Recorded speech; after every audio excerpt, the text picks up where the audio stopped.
The Epicurean paradox is a moral philosophical argument that goes like this. Is God willing to prevent evil but not able?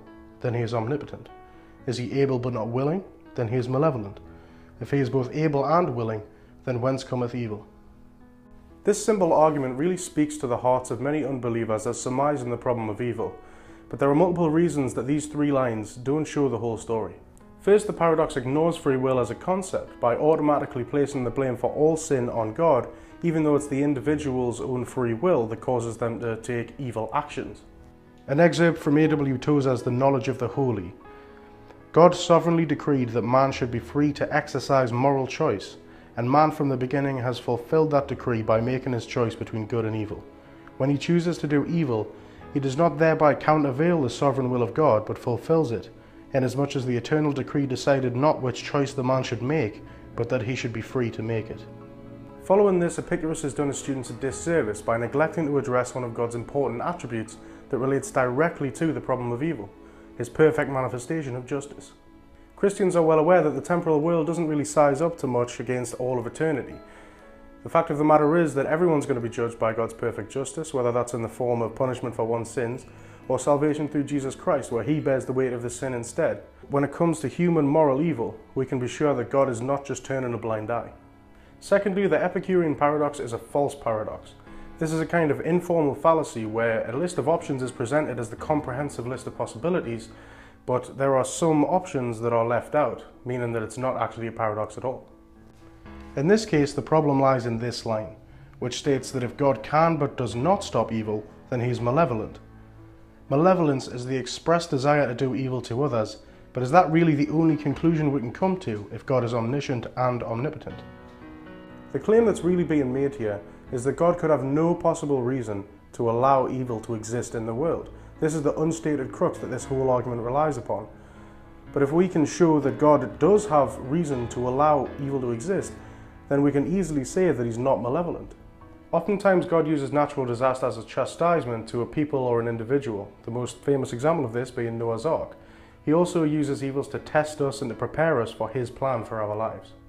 1 Peter 1 verses 6 to 7 says, Wherein ye greatly rejoice, though now for a season, if need be, ye are in heaviness through manifold temptations, that the trial of your faith, being much more precious than of gold that perisheth, through it be tried with fire, might be found unto praise and honour and glory at the appearing of Jesus Christ. 1 Peter 5:10 says, But the God of all grace, who hath called us unto his eternal glory by Jesus Christ, after that ye have suffered a while, make you perfect, establish, strengthen, and settle you.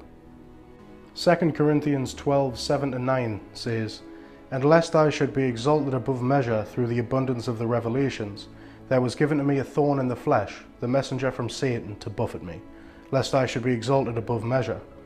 For this thing I besought the Lord thrice, that it might depart from me. And he said unto me, My grace is sufficient for thee, for my strength is made perfect in weakness. Most gladly therefore will I rather glory in my infirmities, that the power of Christ may rest upon me. So although God himself does not cause these evils, he does intervene and use them instead for good, to test us and to draw us closer to him. Now I believe there's another greater purpose for why we see such a mix of good and evil in the world, bearing in mind that the ultimate purpose for human life is for people to choose God in eternal life, rather than eternal damnation in hell. I think that the world that we find ourselves in now is the best possible world that we could be in. I believe this because with such a range of good and evil, we can almost get a glimpse at each side of eternity. There's immense good and peace sometimes that always leaves us wanting more, but also there's evil and suffering that we know is nothing compared to an eternity in hell.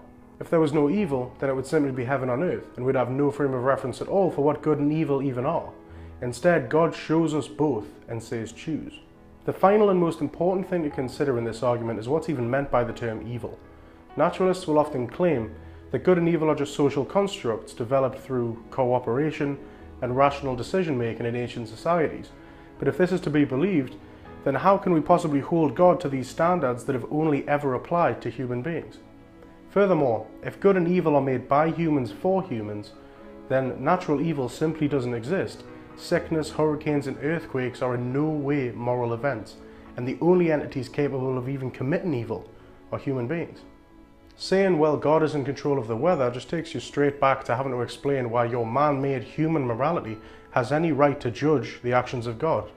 It seems that the only way that anyone could say God is immoral is to admit that there's a transcendent moral law. But isn't that what Christians have been saying for the last 2,000 years? So here's a little alternate ending for you. It's true that to consider God a moral agent, you have to agree that there is a transcendent moral law. And since we're using the Christian God, it seems silly to adopt anything other than the Christian worldview, which says that God defines the moral law. So following this trail, we can see that God has never done anything that isn't entirely morally right. Thank you for watching.